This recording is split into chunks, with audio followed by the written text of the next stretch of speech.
اعوذ باللہ من الشیطان الرجیم بسم اللہ الرحمن الرحیم والضحى واللیل اذا سجى ما ودعك ربك وما قلى وللآخرة خير لك من الأولى ولسوف يعطيك ربك فترضى ألم يجدك يتيما فآوى ووجدك ضالا فهدى ووجدك عائلا فأغنى فأما اليتيم فلا تقهر وأما السائل فلا تنهر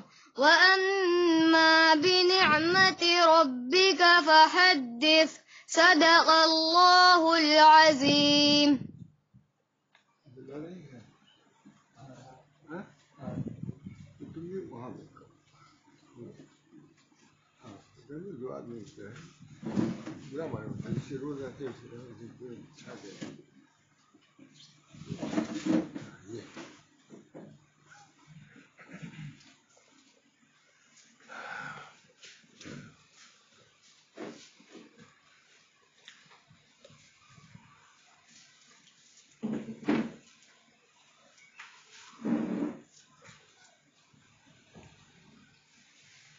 بسم اللہ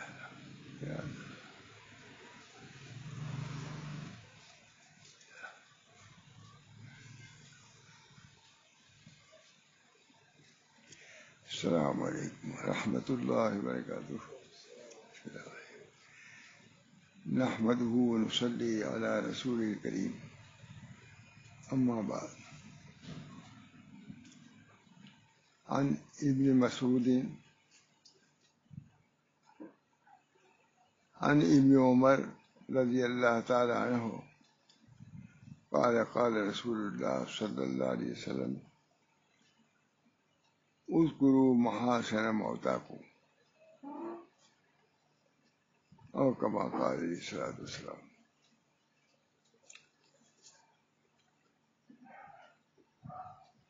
اس وقت ہم لوگوں میں ایک بہت بڑا حادثہ پیش آیا ہے جس کی وجہ سے میں سمجھتا ہوں کہ علماء اور طلباء سبھی اس سے متاثر ہیں. وہ حادثہ یہ ہے کہ دارالعلوم دیوبند کے شیخ الحدیث ممتاز شیخ الحدیث مولانا سید احمد پالن پوری وہ رحلت فرما گئے، اللہ تعالیٰ کی رحمت میں پہنچ گئے، جس کی وجہ سے میں سمجھتا ہوں کہ علماء، طلباء اور صالحین کوئی بھی علم کا نہیں ہوگا جو اس سے متاثر نہ ہوا ہوگا. اس بنا پر نبی اکرم صلی اللہ علیہ وسلم ارشاد فرمایا ہے کہ ایسے موقع پر اپنے موتا کے محاسن کو بیان کیا کرو. اس کرو ان کی وفات ہوئی ہے، ان کے محاسن مطلب جو قابل تعریف باتیں ہیں ان کو بیان کیا کرو، اور ان کے مساوی اگر کوئی بری چیزیں ہیں تو اس سے بات رہو. ایک اصول یہ بھی بتا دیا نبی اکرم صلی اللہ علیہ وسلم نے ہر موقع کے لیے تعلیم چھوڑا ہے، ہم آزاد نہیں ہیں ہر موقع کے لیے. اب بتائیے اس کے لیے بھی بیان فرما دیا اس کرو محاسن موتا کو، اپنے موتا کے محاسن کو بیان کیا کرو. یہ نہیں کہ اس کی شکایت کرنا شروع کر دیا، اس کی برائی کرنا شروع کر دیا، مگر خود فرمایا کہ ان کے مساوی سے باز رہو، میں نے ان کی برائیاں نہ بیان کرو. وہ تو گیا، اللہ کے یہاں جا گیا. اب ان کی برائیوں کو بجانے سے تم کو کیا فائدہ ہے؟ اگر تم ان کی خوبیوں کو بیان کرو گے تو ہو سکتا ہے کہ اللہ تعالیٰ کے ہاں اس کو فائدہ پہنچے. کتنے مسلمان اس سے حسن ظن رکھتے ہیں تو اس کے عذاب میں اللہ نے تخفیف کر دے. یہ بھی حدیث میں آیا ہے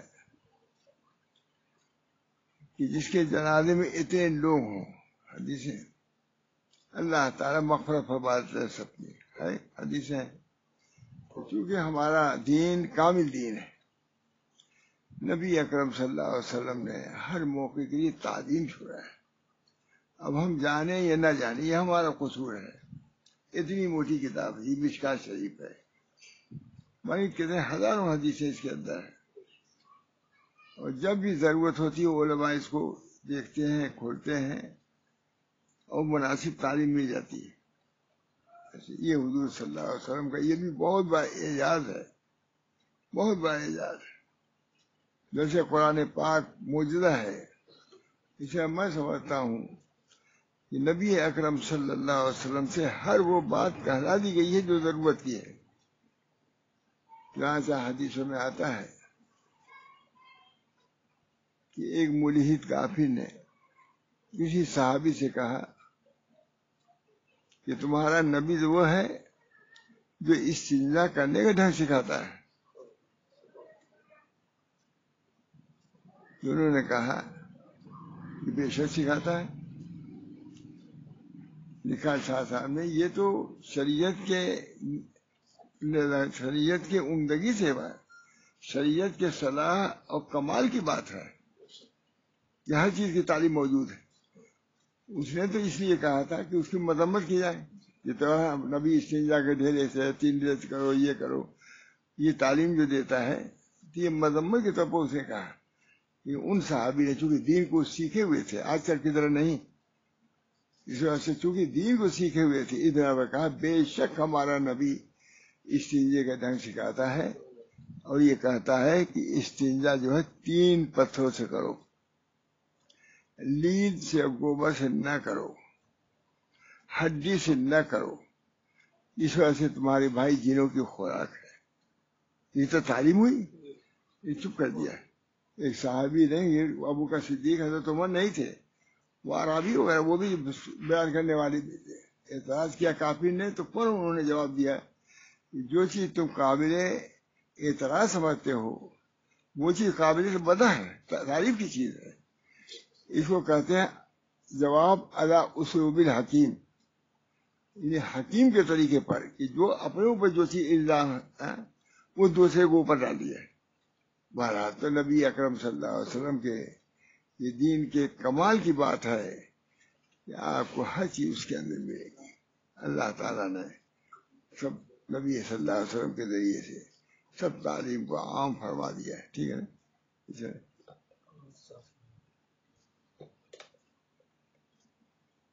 دین کو عام فرما دیا ہے. اس بنا پر میں کہتا ہوں کہ حضرت مولانا سید احمد طالب پوری بہت ہی باصلاحیت عالم تھے. علم میں ان کو عبور تھا. بخاری شریف پڑھاتے تھے اور ان کی امتیازی شان تھی. ہمارے مولانا مقصود احمد صاحب ان کے خاص شاگرد تھے.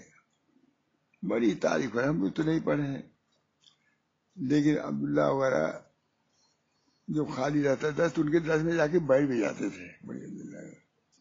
بہرحال تعریف کرتے تھے. عجیب و غریب پڑھانے کا ان کا انداز تھا. بخاری شریف کا، ترمذی شریف کا وہ پڑھاتے تھے. آج وہ نہیں رہے تو سب ہے طلبہ آتا ہے کہ بخاری چیزیں ختم تھی، انہوں نے کچھ بیان کرنا چاہا، بیان نہیں کر سکے، آواز ہی نہیں نکلتی تھی. سب لوگ گھبرا گئے، آنکھوں سے کچھ آنسو آ گئے، تمام طلبہ رونے لگے. کچھ دیر تک کوشش کیا مولانا نے کہ کچھ بولے، نہیں بول سکے. مجبور جو ہو گئے تو اٹھنے لگے. یہ فرمایا وما تشاءون الا ان یشاء اللہ، وما تشاءون، یہ عوالوں نے سنا، وما تشاءون الا ان یشاء اللہ، جو اللہ چاہے گا وہی ہوگا.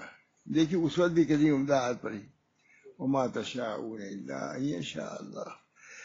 بہرحال اللہ تعالیٰ جہاں وقت مقرر ہے سب کو موت آنی ہے. ہر شخص کو موت کا مزہ چکھنا ہے، کوئی رہے گا نہیں. جب انبیاء پر موت آتی ہے تو پھر دوسرے پر اگر موت آتی کیا تعجب کی بات ہے. بہرحال ان کا انتقال ہو گیا. علمی اعتبار سے بھی بہت فوقیت رکھتے تھے اور اخلاقی اعتبار سے بھی. بڑی بڑی تصانیف ان کی ہیں مولانا، بہت تصانیف. بخاری کی شرح بھی لکھی ہے، ترمذی کی شرح بھی لکھی ہے، اس کا اور بھی بہت سی کتابیں ہیں. تفسیر کی بھی کتاب لکھی ہے، بہت تفسیر کی بھی کتاب لکھی ہے. اللہ تعالیٰ نے بہت وقت میں برکت دیا تھا، بہت ہی منظم کام کرتے تھے. حضرت محمد تھانوی کے یہاں جو چیز ملتی وہ ان کے یہاں ملتی تھی. لوگ کہتے تھے کہ عشاء بعد ان کی لڑکی جاتی تھی 5 منٹ کے لیے 7 منٹ کے لیے، وہ تیر لگتی تھی سر پر، اس کا دوا ہوا کھاتے تھے، پھر دروازہ بند کوئی نہیں جا سکتا تھا. بیوی کا انتقال ہو چکا تھا. لکھتے تھے، بہت لکھا، محفوظات اور بہت سی کتابیں مجھے چھوٹی چھوٹی کتابوں کی بھی شرح انہوں نے لکھا ہے. تو بہت ہی زیادہ مفید تھے. ان کی شخصیت مضر نہیں تھی، مفید تھی. آج دارالعلوم دیوبند کے لوگ بہت پریشان حیران ہیں، کون پڑھائے گا. اللہ تعالیٰ انتظام فرمائے گا. یہ بہرحال ایک صالح مصلح شخص کے جانے کے بعد خلا تو ہو جاتا ہے. اس خلا کا پورا ہونا معمولی بات نہیں ہے. نبی اکرم صلی اللہ علیہ وسلم نے کچھ بیان فرمایا کہ ایک وقت ایسا ہوگا کہ علم چلا جائے گا، اس کی مذمت بیان فرمائی. صحابہ نے عرض کیا یا رسول اللہ، ہم لوگ پڑھتے پڑھاتے ہیں، کیسے علم چلا جائے گا، کیا ہوگا؟ فرمایا دیکھو ایسا نہیں ہوگا، بلکہ پڑھنے پڑھانے والے یعنی علماء کو موت آ جائے گی، ختم ہو جائے گی، یوں ہی علم چلا جائے گا. یہ نہیں کہ سینے سے اللہ تعالیٰ علم سلب کر دے گا، یہ نہیں ہوگا، بلکہ علماء کے جانے کے بعد خلا پیدا ہوگا، اس کے اہل نہیں پیدا ہوں گے. اللہ تعالیٰ علماء سے خالی نہ فرمائے امت. بہت بڑی ڈھارس. نائب اللہ، اللہ کے نائب ہے، اللہ کے رسول کے نائب ہے. اس بنا پہ ان کی برکات ہے. اس بنا پر اگر علماء نہیں رہیں گے تو جہلا آئیں گے، ان کی جگہ پر جاہل آئیں گے. غلو و اضلو، گمراہ ہوں گے اور گمراہ کریں گے. ہے نہیں، آگے حدیث کے الفاظ ہے غلو و اضلو. آج ایسا ہو رہا ہے، آپ دیکھ لیجیے کہاں اہل پیدا ہوتے ہیں. صحیح معنوں میں پڑھانے والے بھی نہیں مل رہے ہیں، شادی پڑھانے والے لوگ بھی ہیں. میرا اتنے کروڑ آدمی ہیں، 10 آدمی اگر ہوں بھی رہے تو کیا کریں گے. اس بنا پر ایسے عالم جو باصلاحیت ہو، صلاح ان کے اندر ہو، رشد ان کے اندر ہو، انقا ہوتے چلے جا رہے ہیں. موت العالم، موت العالم، عالم کی موت عالم کی موت ہے. حضرت امام حنیفہ جا رہے تھے، ایک لڑکا تھا، اس نے کہا، مولانا نے کہا کہ دیکھو پھسلنا نہیں، سنبھل کے جاؤ. کہہ رہے اپنی خبر لیجیے، ہم پھسلیں گے تو تھوڑا سا نقصان ہوگا. آپ اگر پھر اپنے کو دیکھیے، اگر آپ پھسلیں گے سارے عالم پھسل جائیں گے. اس بنا پر لکھا ہے علماء نے کہ علماء کے اندر جب خرابی آتی ہے سارے عالم میں خرابی ہوتی ہے. اس وجہ سے صالح علماء کا رہنا بہت بڑی نعمت ہے. ہر عالم بھی کام کا نہیں ہوتا، دماغ بھی صحیح نہیں ہوتا، اس کا فکر بھی اس کی صحیح نہیں ہوتی. شاہ اللہ صاحب نے لکھا ہے کہ ہر عالم قابل استفسار نہیں ہوتا، پوچھنے جانے نہیں ہوتا. عالم تو ہے لیکن اس کے اندر دیانت نہیں ہے، اس کے اندر خود علمی کمال نہیں ہے. اس بنا پر ایسے علماء کا اٹھنا بہت بڑی اہمیت کی بات ہے. اس بنا پر میں مولانا کے متعلق سمجھتا ہوں کہ اللہ تعالیٰ نے ان کو کامل الایمان بھی بنایا تھا، کامل العلم بھی بنایا تھا، کامل تسلیم بھی بنایا تھا. ابھی کہہ رہے تھے، بڑی مخصوص آواز سے کہہ رہے تھے کہ بہت ہی مرتب کام کرتے تھے، کوئی وقت ان کا خالی نہیں ہوتا تھا، ہمیشہ کرنا رہ جاتے تھے. جس کمرے میں کام کرتے تھے میں بھی خوشی مزاج اٹھا رہا تھا. اور اللہ کا شکر ہے، وہی میں نے بھی کام کیا ان کی جگہ پر. پھر اس کے بعد وہ امریکہ جانے لگے، پھر کینیڈا، دونوں جگہ. لندن میں تھا، وہ بھی پہنچے. معلوم ہوا کہ مولانا آئے ہوئے ہیں. مولانا تو میں سوچ ہی رہا تھا کہ مولانا سے ملاقات کر لوں. کہا نہیں میں آؤں گا. تو تشریف لائے، وہاں پورے اپنے آئے تشریف لائے. یہ بھی اخلاق ہے. اور ایک بات ایسی ہے مولانا، آپ لوگ شاید تعجب نہ ہو اٹھنے کے آدم میں، جب وقف مدرسہ بنا ہے الگ دارالعلوم دیوبند سے، وقت یہ صاحب کے لڑکے نے، قاری صاحب نے الگ مدرسہ کام کیا، تو ظاہر پوری مخالفت تھی دونوں مدرسوں میں. مخالفت نہیں ہے، یہاں کئی مدرسے آپس میں کیا کچھ نہیں جڑ رہے، ملنا گوارا نہیں ہے. مولوی لوگ جتنے مولوی ہوتے ہیں جماعت. حکیم اختر صاحب آئے تھے، کہہ رہے تھے یہ وہ شہر ہے جہاں مرید کم ہے اور پیر زیادہ ہے. حکیم اختر صاحب نے کہا تھا. ایسے ہی کیا ایسے نحوست میں کام ہوگا؟ نہیں. اللہ کی رحمت تو نازل ہوتی ہے کہاں؟ اللہ کے رحمت والا کام جو ہے تب تو رحمت نازل ہوگی. ان رحمت اللہ قریب من المحسنین. اللہ کی رحمت محسنین کے قریب ہے. جو لوگ محسن ہیں، نیکوکار ہیں، ان پر رحمت آتی ہے. عالم ہوتا ہے، اللہ کی رحمتیں نازل ہوتی ہیں. جہاں نیکیاں ہوتی ہیں، ہمارے حضرت فرماتے تھے جہاں نیکیاں کی جاتی ہیں وہاں اللہ کی رحمتیں آتی ہیں. ان نیکیوں کا اثر پھیل جاتا ہے. صحبت میں یہی ہوتا ہے، کیونکہ وہ بزرگ نیکی کرتا ہے اور نیکی کا خاصہ یہ ہے کہ وہ پھیلے. خوشبو جیسے ہے، یہ ہماری خوشبو ہے، پھیلتی ہے کہ نہیں؟ یہ نیکیوں کی خوشبو پھیلتی ہے. اس بنا پر بزرگوں کو لے آتے ہیں، لندن لے آتے ہیں، امریکہ لے آتے ہیں، کیونکہ وہ نیکیاں کرتے ہیں. اور نیکیوں کے اندر کیا ہے؟ خوشبو ہے. اللہ، نیکیوں کے اندر اثر ہے. جو کرتا ہے ایک آدمی لیکن اس کے اثرات پھیلتے ہیں. اثر ایک آدمی لگاتا ہے، پھیلتے ہی نہیں، اثر ہو جاتا ہے. اس بنا پر مشائخ کو لے آتے ہیں، صالحین کو لے آتے ہیں، تاکہ اس کی وجہ سے وہ رہتا ہے کہ وہ تو ایک جگہ رہے گا لیکن اس کے نیکیوں کی خوشبو جو ہے سارے عالم میں، سارے شہر میں پھیل جائے گی. یہ خط میں نے سنا، ایک صاحب حضرت محمد احمد صاحب یہی کہہ رہے تھے کہ حضرت چلیے وہاں تاکہ آپ کے صحبت سے نیکیاں پھیلیں، آپ کے کام سے نیکیاں پھیلیں. خود حضرت بھی فرماتے تھے کہ جب آدمی نیکیاں کرتا ہے تو اللہ تعالیٰ اس کو منتشر کرتا ہے، اس کی صحبت سے نیکیاں عام ہوتی ہیں. بہرحال میں یہ کہہ رہا تھا کہ بزرگان دین جہاں رہتے ہیں نیکیاں پھیلتی ہیں. جب نیکیاں آئیں گی تو رحمتیں آئیں گی. ان رحمت اللہ قریب من المحسنین. اللہ کی رحمت محسنین کے قریب. اس وجہ سے میں یہ کہہ رہا ہوں، یہ سب علماء ہیں، تو ایسے بنو کہ تمہارے ذریعے سے نیکیوں کی اشاعت ہو. تم اپنے اختلافات کی بنا پر لوگوں کو مصیبت میں نہ ڈالو، بلکہ تم جہاں جاؤ یسر اور سہولت اور اللہ کے رحمت کے نزول کے سبب بنو. یہ ہونا چاہیے. اللہ تعالیٰ ہم سب کو اس کی توفیق محمد فرمائے. اللہ بہرحال نبی کریم صلی اللہ علیہ وسلم فرماتے ہیں نیکیاں، ان کی نیکیوں کو بیان کرو گے اللہ کی رحمت نازل ہوگی. ان رحمت اللہ قریب من المحسنین. بہرحال مولانا کے متعلق یہ باتیں کہی ہیں. علمی اعتبار سے بھی کمال تھا اور عملی اعتبار سے بھی.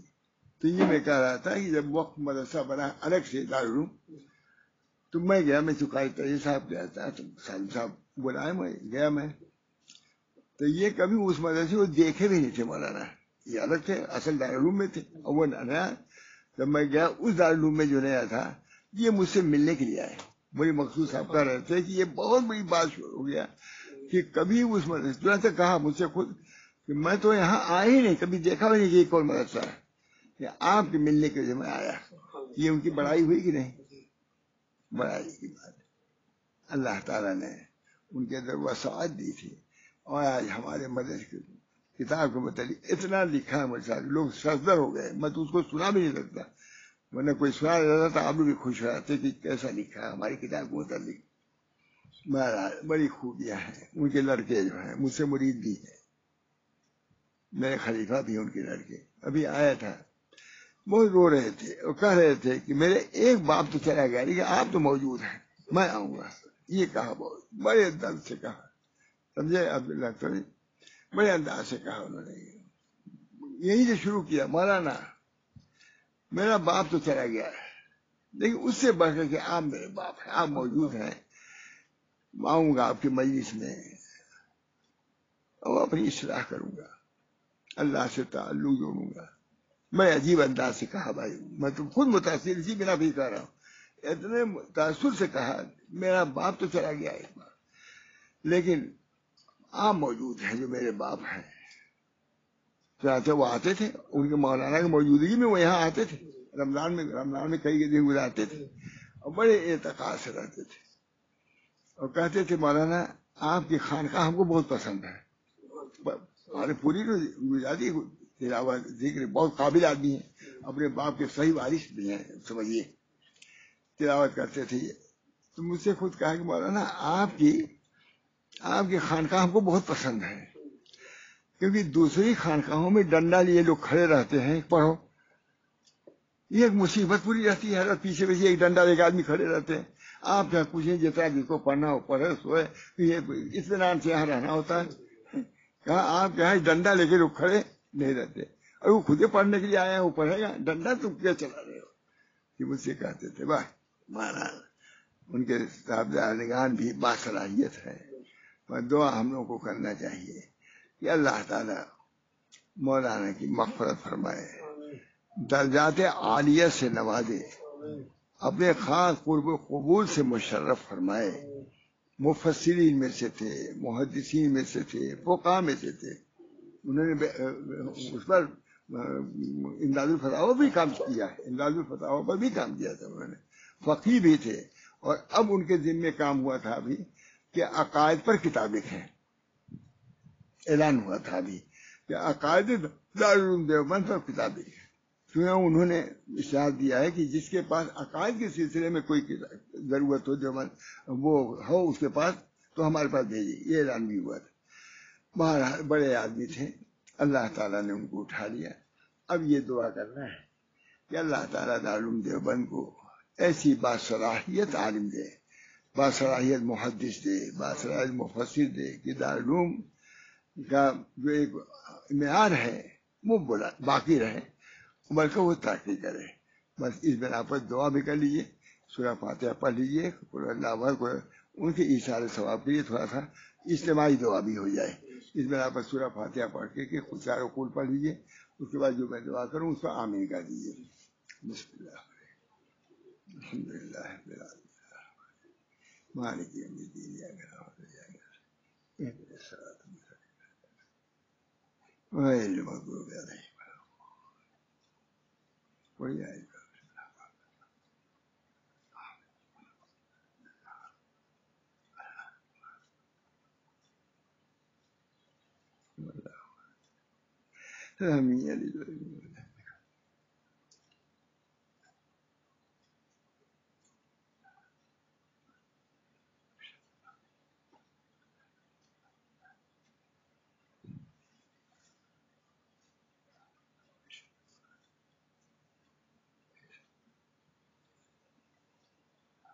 اللهم صل على سيدنا النبي وعلى آله وصحبه وسلم. اللهم صل على سيدنا النبي وعلى آله وصحبه وسلم. اللهم صل على سيدنا النبي وعلى آله وصحبه وسلم. یا اللہ جو کچھ ہم نے پڑھا ہے حضرت مولانا کو اس کا ثواب مرحمت فرمائیے اور آپ کی مغفرت فرمائے، اپنے خاص قرب و قبول سے نوازیں، اور اللہ تعالیٰ اپنے فضل و کرم سے ایسی اہل مفسر محدث دارالعلوم دیوبند کو عطا فرمائے تاکہ یہ سلسلہ جو چل رہا ہے اللہ تعالیٰ اس کو چلاتا رہے. اللہ تعالیٰ رحم فرما، کرم فرما، اور وہاں جتنے نظام چل رہے تھے بہتر سے بہتر نظاموں چلتا رہے، اللہ تعالیٰ عافیت عطا فرما، ہمارا کہ مغفرت فرما، ان کے بچوں کو صبر و سکون عطا فرما، جو کام ہو رہا تھا اللہ ان کے بچوں سے، ان کے شاگردوں سے اس کو قائم و دائم فرما، یا اللہ اس کے فیوز و برکات سے ہم سب لوگوں کو معلومات فرما۔ ربنا تقبل منا انک انت السمیع العلیم برحمتک یا ارحم الراحمین محمد سید نبی کریم صلی اللہ تعالی علیہ وسلم۔ اللہ تعالیٰ ان کے علوم سے، ان کے برکات سے ہم سبھی لوگوں کو معلومات فرمائے۔ ربنا تقبل منا انک انت السمیع العلیم برحمتک یا ارحم الراحمین محمد سید نبی کریم صلی اللہ تعالی علیہ وسلم۔ لا الہ الا اللہ محمد رسول اللہ صلی اللہ علیہ وسلم۔ اب رمضان کے متعلق چل ہی رہا ہے، اس بنا پر تھوڑا سا بیان میں کرنا چاہتا ہوں۔ پہلے سنا چکا ہوں لیکن مجھے بہت پسند ہے یہ کتاب، بہت بڑے بزرگ کی کتاب ہے، صحائف معرفت پر بتلایا بھی تھا، شاہ عبدالرزاق صاحب کی ہے، سنا چکا ہوں کو، پھر میں سناتا ہوں تھوڑا سا تاکہ آپ لوگوں کو آئے۔ اور پہلے ابتدائی اس کو میں سنا چکا ہوں، اور جب ابتدائی یہ تمام چیزیں عمل ہو رہتا ہے تو آدمی ترقی کرتا ہے، تو دوسرے لوگوں کے جو جماعت دوسرا درجہ ہے اس کو بیان فرما رہے ہیں، بہت ہی خوب بیان فرما رہے ہیں۔ فرماتے ہیں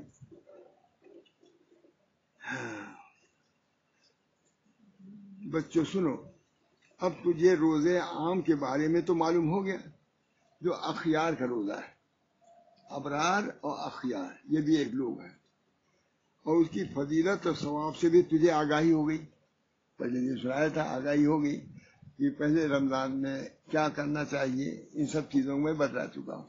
اب آگے کی تعلیم میں جاری کرنا چاہتا ہوں۔ اے فرزند ارجمن، فرما کے عمدہ الفاظ ہیں، اے فرزند ارجمن جان لے، اس کی جان لے کہ روزہ کی دوسری قسم خاصان خدا کا روزہ ہے۔ یہ تو عام لوگوں کا روزہ تھا جو اب تک بیان کیا ہے، وہ عام لوگوں کا روزہ، لیکن جو خواص ہیں ان کا روزہ کیا ہے، کیسے ہے، کس طریقے سے ادا کرتے ہیں، وہ بتا رہے ہیں۔ دوسری قسم خاصان خدا کا روزہ ہے، اور وہ مذکورہ امور سے بچنے کے علاوہ تمام عیوب و ذنوب یعنی گناہوں اور بدعمالیوں سے بچنا، ظاہری اور باطنی دونوں سطح پر صبر اختیار کرنا، اپنے اعضاء و جواروں کے تمام برائیوں سے محفوظ رکھنا ہے، یہ آگے بڑھنا، تمام عیوب اور ذنوب، گناہ سے عیوب سے بچو، تب صحیح معنی میں یہ روزہ ہوگا۔ اس وقت تو سرسری تم نے کر لیا، لیکن اسی پہ اکتفا نہ کرو بلکہ آگے بڑھو۔ ہم کیا کر رہے ہیں کہ تمام عیوب اور ذنوب سے یعنی گناہوں اور بدعمالیوں سے بچنا، اور ظاہری اور باطنی دونوں سطح پر صبر اختیار کرنا، اور اپنے اعضاء و جوارح کو تمام برائیوں سے محفوظ رکھنا ہے۔ جیسے نفس کو شراب و طعام یا کھانے پینے سے روکا جاتا ہے، یعنی مطلب کھانے پینے سے روکا جاتا ہے، اسی طرح تمام قوا اور اعضاء، مثال کے طور پر آنکھوں، کانوں، زبان اور دل کی حفاظت کی جائے کہ بری چیزوں کے دیکھنے، ان کے بارے میں سننے، عالم خیال میں انہیں چکھنے، ان کی خواہش کرنے سے بچیں، خواہشات سے بھی بچیں، یعنی کھانا تو درکنار، بلکہ ان خواہشات کے لیے بھی ہے کہ اللہ تعالیٰ غلط کسی کو خواہش ہی ہمارے اندر پیدا نہ ہو۔ یہ ہے روزہ، یہ اخیار کا نہیں ہے بلکہ یہ خاصان خدا کا روزہ ہے۔ خواص یہ ہے کہ عمل کرنا تو بہت دور کی چیز ہے، وہ عمل کی خواہش بھی اپنے قلب میں نہیں آنے دیتے اور اپنے کو بچاتے ہیں۔ یہ روزہ ہے، اور یہ قرب خداوندی کا بہت بڑا ذریعہ اور وسیلہ ہے۔ جب ان اعضاء کی حفاظت ہو جائے گی تو باقی تمام اعضاء بھی مصون و محفوظ ہو جائیں گے، اور تو مکمل طور پر راہ خدا میں استادہ اور منزل صبر و رضا میں قائم ہو جائے گا۔ جب یہ کر لے گا تو اللہ تعالیٰ کی رضا کے مقام میں تو پہنچے گا، اور اللہ تعالیٰ کی خوشنودی حاصل ہوگی، اللہ تعالیٰ کی رضا سے تم مشرف ہوگے۔ سب سے پہلے دل کی حفاظت، اب بتا رہے ہیں کس چیز کی حفاظت کریں؟ دل کی حفاظت، دل کو وساوس سے بچاؤ، برے خیالات سے بچاؤ. آسان نہیں ہمارا، بہت بری بات ہے. اب ہم دوسری منزل پہ جا رہے ہیں، پہلی منزل ختم ہو گئی، اب دوسری پر جانے پہ سیڑھی پہ چڑھو گے تب تو جاؤ گے دوسری منزل پر. دوسری منزل یہ ہے کہ سب سے پہلے دل کی حفاظت فرض ہے. ابھی تو آنکھ کان یہ سب کی حفاظت تھی، اب دل کو بھی اپنے محفوظ رکھنے کی کوشش کرو. اللہ پاک نے فرمایا واللہ یعلم ما فی قلوبکم، اللہ جانتا ہے جو تمہارے دلوں میں. دل اللہ تعالیٰ کی تجلی گاہ ہے، اللہ دل ہی میں رہتا ہے. تو دل کو پاک صاف کرنے کی کتنی ضرورت ہے. اللہ کا گھر کیا ہے؟ قلب ہے. موسیٰ علیہ السلام نے درخواست کی اللہ تعالیٰ سے، این ابغی، کہ اللہ ہم کہاں آپ کو تلاش کریں؟ فرمایا ان منکسرۃ القلوب، ان لوگوں کے قلوب میں تلاش کرو جن کے دل ٹوٹے ہوئے ہیں، شکستہ ہیں. ان کی آدمی کی دل شکستہ ہی لوگ ہیں جن کے دل شکستہ ہیں. اتنا عمدہ ہے، ہمارے حضرت اس کو بیان کرتے تھے بہت اچھا. این ابغی، ابغی مانے میں آپ کو کہاں تلاش کروں. موسیٰ علیہ السلام نے اللہ تعالیٰ سے ہم کلام ہوئے، کہا یا رب این ابغی، آپ کو میں کہاں تلاش کروں؟ فرمایا ان منکسرۃ القلوب، جن کے قلوب ٹوٹے ہوئے ہیں، جن کی خواہشات پوری نہیں ہو رہی ہیں، پریشانیاں ہیں بیماری کی وجہ سے، فقر و فاقہ کی وجہ سے، اور پریشانیاں ہیں، دل ٹوٹے ہوئے ہیں، وہاں تلاش کرو. اسی طرح پر اہل اللہ یوں ہی کبھی ڈانٹ پھٹکار دیتے ہیں تاکہ اس کا دل ٹوٹے. جب دل ٹوٹے گا اللہ کی رحمت آ جائے گی. خواجہ محمد معصوم صاحب فرماتے ہیں رحمہ اللہ کہ ہر چیز کی قیمت ٹوٹنے پر کم ہوتی ہے، لیکن دل جتنا ٹوٹتا ہے اتنی دل کی قیمت بڑھتی جاتی ہے. بار بار لکھتے ہیں ہر چیز کی قیمت ٹوٹنے پر کم ہوتی ہے، مگر دل جتنا ٹوٹتا ہے اس کی قیمت بڑھتی جاتی ہے. لیکن اب سب لوگ چاہتے ہیں کہ ہمارا دل ٹوٹنے نہ پڑے. ارے مطلوب ہے یہ. ہمارے مشائخ کو کھاتا پیتا ہم لوگ تو رہ چکے، وہیں کھا پی رہے ہیں، خوب ہنس رہے ہیں، بول رہے ہیں. آیا کہ تم یہ کھانے پینے کے لیے رہتے ہو کیا؟ ٹوٹا نہیں دل؟ شرم جائز ہے نا. اور خاص طور سے داماد وغیرہ کی بات کرتے کیا ٹوٹتا ہے دل؟ کہہ کے دیکھیے. یہ ہم لوگ دل نہ سنتے تھے یہ کہ تم لوگ کھانے کے لیے رہتے ہو کیا؟ بتائیے کہ داماد ہے اس کو آپ کہہ رہے ہیں دل ٹوٹے گا نہیں. اور یہ کہہ کر کے ہم لوگ چہرے کو دیکھتے تھے کہ کیا ہوا، ٹوٹا کہ نہیں کا دل. اور کہتے تھے کتنی ترقی کیا ہے. اس بات کو سن کر کے جو دل پر ان کے ٹھیس لگی ہے تو اس کی وجہ سے ترقی کیا کہ نہیں. بس علماء پوچھتے تھے کہ ان لوگوں کا کیا حال ہے، تو میں نے ان لوگوں کو ڈاتا ہے دل ٹوٹنا. یوں ہی کوئی بات فرماتے تھے، بہت فرماتے تھے کہ اصلاح و تربیت میں جھاڑو دے دینا آسان ہے، کھاد پھینکنا آسان ہے، لیکن مولوی کے لیے یہ کہہ دینا کہ تم کو کچھ نہیں آتا یہ مشکل ہے. اس سے جھاڑو دینا آسان، گوبر پھینکنا آسان، لیکن یہ سننا عالم کے لیے کہ تم بیوقوف ہو یا نادان ہو بہت مشکل ہے. اگر اسے برداشت کر لیا پھر ترقی کر جائے گا، آگے بڑھ جائے گا. کہتے ہم لوگ لے جاتے تھے کتاب لکھ کر کے مضمون، بس کاٹتے تھے، یوں کاٹتے تھے، اور دیکھتے تھے چہرہ کہ اس کے دل پر کتنا گزرا. اب اگر شکستگی آئی برداشت کر لیا کہ ہمارے شیخ کو حق ہے کہ یہ کرے. دل ٹوٹا، کاپی پھینک دیا، نکل جاؤ. یہ ہے یہاں پگڑی اچھلتی ہے، ابھی کہتے تھے یہاں پگڑی اچھلتی ہے اسے میں خانہ، آج اصلاحی بات کر رہا ہوں میں. یہاں پگڑی اچھلتی ہے اسے میں خانہ کہتے ہیں. یہاں پگڑی اچھلتی ہے، علماء کہتے تھے یہاں پگڑی اچھلتی ہے اسے میں خانہ کہتے ہیں. مطلب اصلاح کرو گے، دل میں تمہارے ٹھیس لگے گی، شکستگی آئے گی تو اللہ تعالیٰ کے قرب میں جاؤ، قریب ہو گئے. اور انانیت اگر ہوگی تو اللہ سے دور ہو گئے. نبی اکرم صلی اللہ علیہ وسلم فرمایا العجز فخری، عاجزی میرے لیے فخر ہے.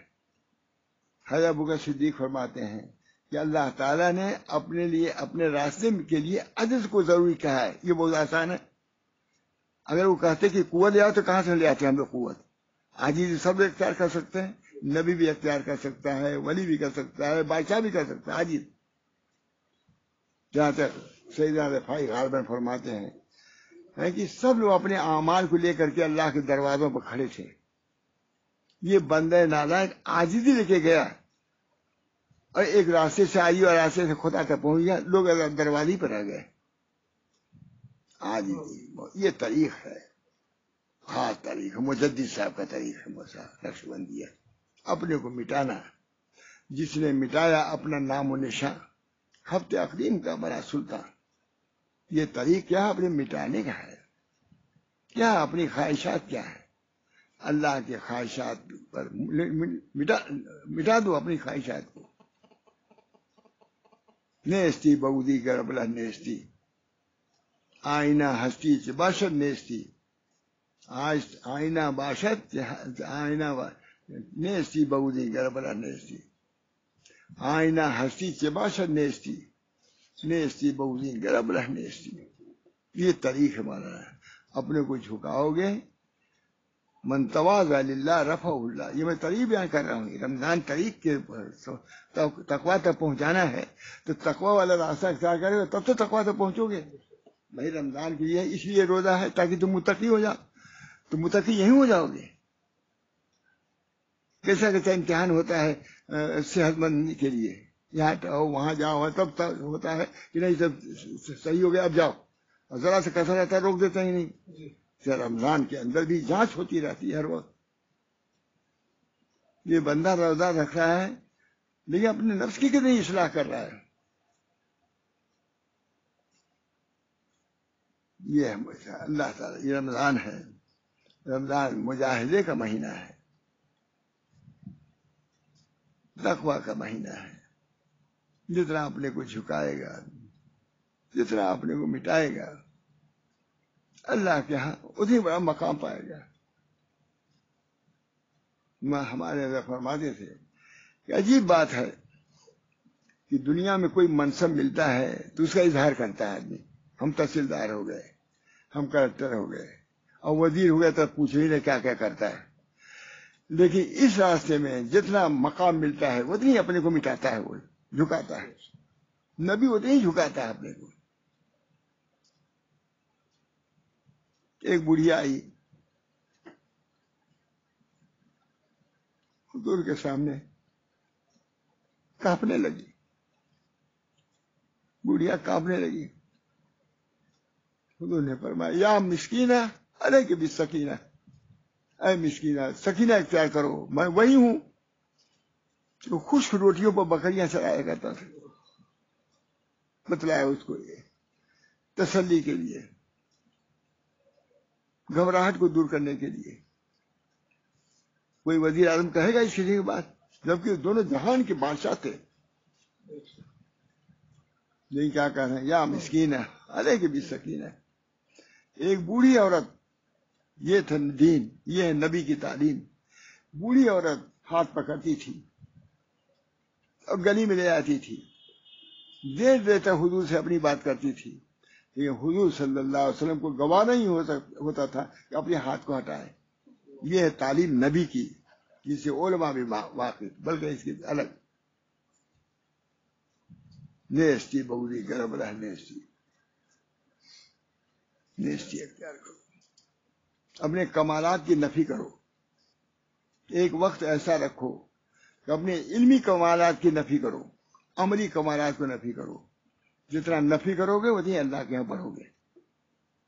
اس وجہ سے لکھا خواجہ محمد معصوم نے کہ ایک وقت مقرر کرو جس میں اپنے ذلات کا استحضار کرو. ذلات لغزشوں کا استحضار کرو, کمالات کا نہیں. کمالات اللہ کے بہت ہیں. اپنی کمیوں کا استحضار کرو. جتنا اپنی کمی کا استحضار ہوگا اتنی ترقی کرو گے. دوستوں میں کیا کیا بیان کروں, 3 گھنٹوں کا مضمون ہے میرے, تو ہم لوگوں کا مضمون یہی ہے. اللہ تعالیٰ ہے اس میں بھی یا اللہ کبر نہ آنے پائے. حضرت ماتھانی وغیرہ کتنا اپنے کو جھکائے ہوئے تھے. سب کچھ ہونے کے بعد اپنے کو طالب علم کہتے تھے. میں طالب علم ہوں, ماتھا نہیں کہتے, میں طالب علم ہوں. اتنا بڑا عالم, عالم کامل مکمل. بہرحال یہ روزہ اس لیے اپنے کو مٹایا جائے, اپنے جذبات کو دبایا جائے. بھوک پیاس سے دبتا ہے نہیں, اب بھوک پیاس میں اور زیادہ شہوات کا غلبہ ہو جائے, منشا کے خلاف ہو جائے یا نہیں. اس وجہ سے رمضان کا روزہ اس لیے لعلکم تتقون. خالی یہ کہہ سکتے ہیں تقوی حاصل کرو, ارے تقوی اس سے معمولی چیز تھوڑی نا ہے. تقوی کا معنی یہ ہے عوامی کے دل میں جھکاؤ پیدا ہو جائے. تقوی کا مطلب یہ ہے دل میں نرمی پیدا ہو جائے. اس نرمی کی وجہ سے جو اللہ کا حکم آئے اس کو ادا کریں, اور جو برائی ہو اس سے باز رہے. یہ ہے تقوی کا مطلب. یعنی کہ ہم متقی ہو گئے. کیا متقی ہو گئے؟ ذرا سا کوئی بات ہو جائے گالی کو دے دو, ذرا سا بات ہو جائے لڑائی جھگڑا کر دو. اتفاق سے اپنے گاؤں کی بات کروں, شب قدر کے دن, شب قدر میں رات بھر لوگ جاگے, یہ کالی گھر کی بات, اور صبح کو لاٹھی چل گئی, زخمی ہو گئے. تو ہم سے کہتے ہیں یہ قمرالزمان تمہارے گاؤں کا لے, یہ رات بھر قرآن شریف پڑھا تو وہ نے صبح گئی, یہ کیا پڑھنا ہوا؟ اس پڑھنے کے بعد تو تواضع آنی چاہیے تھا نا, انکسار پیدا ہونا چاہیے نا, اخلاق درست ہونا چاہیے. قرآن شریف پڑھنے کے بعد رات بھر قرآن شریف پڑھا. اسی وجہ سے ہمارے بزرگان نے بہت رات کی جاگنے ہونے کو ہو جاتا ہے. یہ کہتے ہیں نفس کو اصلاح کرو, دباؤ اپنے نفس کو. یہ نہیں کہ اس کی وجہ سے تکبر کرنے لگو, لڑائی جھگڑا کرنے کو. ہم سے بڑھ کے کوئی بزرگ نہیں. اس وجہ سے تو اصل تعلیم رمضان کی یہی ہے. تقوی یہ معمولی چیز تھوڑی نا. نبی اکرم صلی اللہ علیہ وسلم دعا کر رہے ہیں اللہم آت نفسی تقواہا وزکھا انت خیر من زکاہا انت ولیہا مولاہا. تو نہیں ہے بس تقوی ہو گیا, آپ نے نماز پڑھ لیا اور روزہ غریب ہو گیا. نہیں, سوچنا پڑے گا, دعا کرنی پڑے گی. اللہم آت نفسی, کتنی عمدہ بات ہے. اللہم آت نفسی تقواہا وزکھا انت خیر من زکاہا انت ولیہا مولاہا. اے اللہ, آپ اس نفس کے ولی ہیں, آپ اس کے مالک ہیں. میں تو ناہنجار ہوں, نالائق ہوں. میں اپنے نفس کو تقوی نہیں دلا سکتا, تقوی سے اسے متصل نہیں کر سکتا. اب آپ ہی چاہیں گے تو میرا نفس متقی ہوگا. کتنی بات ہے. یہ اپنے کو مٹا لینے کی بات ہے کہ نہیں؟ یہی مٹانا. نبی صلی اللہ علیہ وسلم تقوی کے امام تھے, متقیوں کے امام تھے. لیکن کے باوجود اللہ سے دعا کر رہے ہیں انا موترب, اے اللہ میں اپنے گناہوں کا اعتراض کرتا ہوں, میں اعتراف کرتا ہوں. اسألک مسألۃ المسکین, یہ تقوی. جسے مسکین لاچار سوال کرتا ہے, اسے میں آپ سے سوال کرتا ہوں. پورے رمضان میں حضرت نے بیان کیا ہے. اعتراف ذنوب جو کتاب ہے, پورے ایک مہینے تک یہی مضمون بیان کیا حضرت نے. اللہ تعالیٰ تلاوت والا ایک سال بیان کیا تو اس کو میں نے ضبط کیا ہے, اور اس بیان کو جاوید صاحب نے بیان کیا. وہی اعتراف ذنوب ایسی موٹی کتاب ہو گئی. پورے رمضان میں یہی مضمون بیان کر رہے. انا المعترف انا المقر المعترف بذنبی اسألک مسألۃ المسکین وابتہل الیک ابتہال المذنب ذلیل. یا اللہ, ایک ذلیل آدمی اس طرح کی گرا رہا ہوں میں. یہ تقوی دل میں کیا ہے؟ بزرگی کا دعویٰ نہیں, مفلسی کا دعویٰ. کہ اللہ ہم کچھ بھی نہیں ہیں, روزہ رکھ رہے ہیں لیکن وہ بھی روزے کا حق ادا نہیں کر رہے ہیں. تلاوت کر رہے ہیں, تلاوت کا حق نہیں ادا کر رہے ہیں. نماز پڑھ رہے ہیں, اس چیز کا استعداد جتنا ہوگا اللہ تعالیٰ کے یہاں قرب ہوگا, اللہ تعالیٰ کے یہاں مقام ملے گا. تکبر سے نہیں ملتا ہے, جھکنے سے ملتا ہے, تواضع سے ملتا ہے. یہ طریق میں بیان کر رہا ہوں آج.